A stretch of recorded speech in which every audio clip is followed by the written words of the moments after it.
ربیع الاول کا مہینہ چل رہا ہے اور ہمارے ملک میں جب ربیع الاول کا مہینہ آتا ہے تو سیرت طیبہ کی محفلیں اور سیرت النبی کے جلسے ہر شہر میں، قصبے میں، گلی گلی، کوچے کوچے منعقد ہوتے ہیں۔ اور واقعہ یہ ہے کہ نبی کریم سرور دو عالم صلی اللہ علیہ وسلم کا مبارک تذکرہ انسان کی اتنی بڑی سعادت ہے کہ اس کے بعد کا ہم آپ ادراک بھی نہیں کر سکتے۔ اگرچہ واقعہ یہ ہے کہ چونکہ اس مہینے میں حضور سرور دو عالم صلی اللہ علیہ وسلم دنیا میں تشریف لائے اور آپ کی دنیا میں تشریف آوری نہ صرف اس دنیا کے لیے بلکہ پوری کائنات کے لیے اللہ جل جلالہ کا سب سے بڑا انعام تھا، اس لیے کہ قرآن کریم نے فرمایا کہ اللہ تبارک و تعالی نے نبی کریم صلی اللہ علیہ وسلم سے خطاب کرتے ہوئے یہ ارشاد فرمایا کہ وَمَا أَرْسَلْنَاكَ إِلَّا رَحْمَةً لِلْعَالَمِينَ،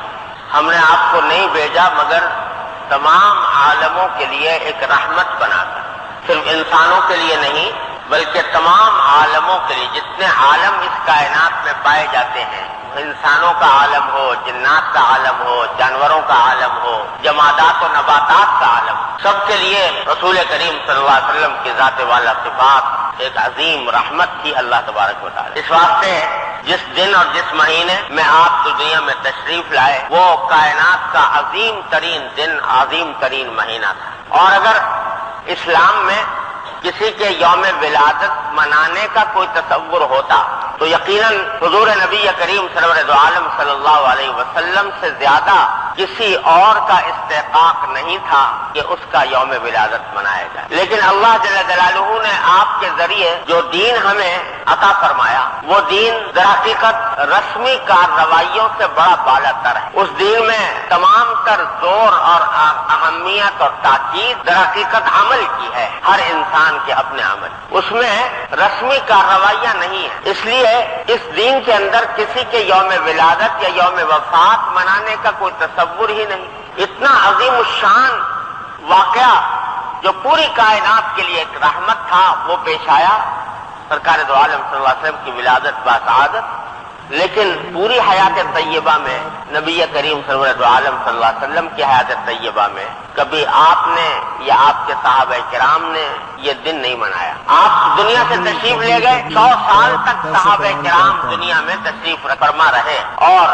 یہ وہ صحابہ کرام تھے جو نبی کریم سرور دو عالم صلی اللہ علیہ وسلم کے اتنے جانثار کہ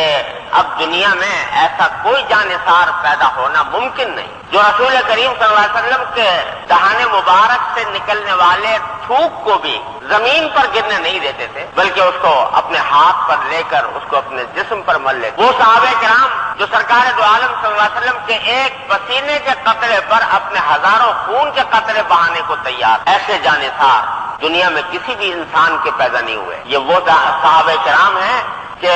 کسی بھی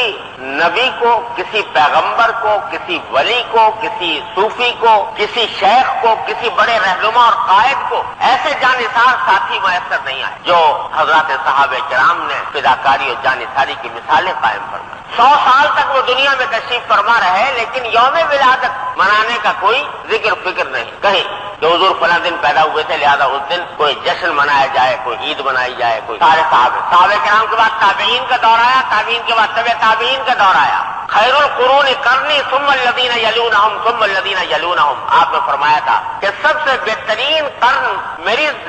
زمانے کی قرن ہے، اس کے بعد جو لوگ میرے صحابہ آنے والے ہیں، اس کے بعد جو ان کے بعد جو آنے والے تابعین اور تبع تابعین۔ پورے اس خیر القرون میں کوئی تذکرہ کہیں عید میلاد النبی منانے کا نہیں۔ کیوں؟ اس لیے کہ اسلام در حقیقت یہ رسمی کارروائیوں کا دین نہیں۔ وہاں یہ سوال نہیں ہے کہ 12 ربیع الاول کی تاریخ میں رسول کریم سرور دو عالم صلی اللہ علیہ وسلم کو خراج تحسین پیش کر دیا جائے، اس کے لیے چراغاں کیے جائیں، اس کے لیے عید منائی جائے اور پھر سارا سال سرکار دو عالم صلی اللہ علیہ وسلم کی سیرت اور سنت سے بغاوت کی جائے۔ یہاں اس کا کوئی تصور نہیں تھا۔ ان کا تو ہر لمحہ، ان کے 12 مہینوں میں سے ہر مہینہ، دن کے 24 گھنٹوں میں سے ہر گھنٹہ وہ اللہ جل جلالہ اور اللہ کے رسول صلی اللہ علیہ وسلم کا مجسم تذکرہ تھا۔ جہاں دو آدمی بیٹھ گئے انہوں نے نبی کریم صلی اللہ علیہ وسلم کی سیرت و سنت کا ذکر چھیڑ دیا اور اس بات کا جائزہ لینا شروع کر دیا کہ ہم سیرت و سنت کے کون سے پہلو پر عمل پیرا ہیں